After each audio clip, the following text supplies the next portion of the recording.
In July 2557, the UNSC Forward Unto Dawn, which contained both John 117 and Cortana, arrived into the orbit of Requiem. Soon after, an entrance portal opened up and pulled all nearby ships inside. Trying to find a way out, John eventually made his way to the core of Requiem and discovered the Ur-Didact's cryptum, which he and Cortana both thought was a communications relay satellite. After inadvertently awakening the Didact, John was quickly disabled by the constraint field the Didact had placed around him. He explained to John that if man had not mastered these primitives, being the elites, then man had not attained the mantle.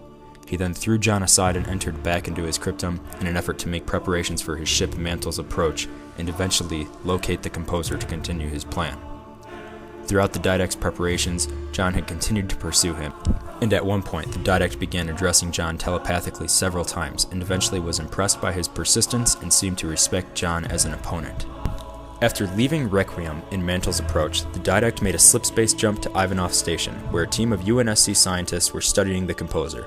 The Didact's ship took the composer and immediately composed all the humans on Ivanov Station, excluding John, who had earlier been made immune to the effects of the composer by the librarian. The Didact then set a course for Earth and began composing New Phoenix. However, the Master Chief boarded his ship with a Havoc nuke and eventually made his way to the Didact on a light bridge next to the composer and above a slipspace portal. The Didact easily controlled Chief, who ended up dropping the Havoc nuke, but then Cortana, who had been implanted into the ship system earlier, gained access to the light bridge and held the Didact down. This left an opening for Master Chief to plant a pulse grenade on the Didact's armor, effectively blowing him off the bridge and into the slipspace portal. John then destroyed the ship, but not before Cortana placed a hard light bubble around John to protect him from the blast. It is important to note that the Didact's combat skin is immune to the effects of slipspace, and pulse grenades just render armor offline and temporarily disable the occupant. It's also important to note that that portal was most likely tied directly to Requiem, which would have been exactly where the Didact would have been transported.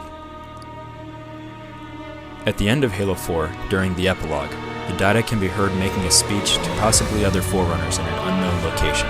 Only time will tell where his whereabouts are or where this speech is taking place. But one thing is for sure, the Didact is still out there.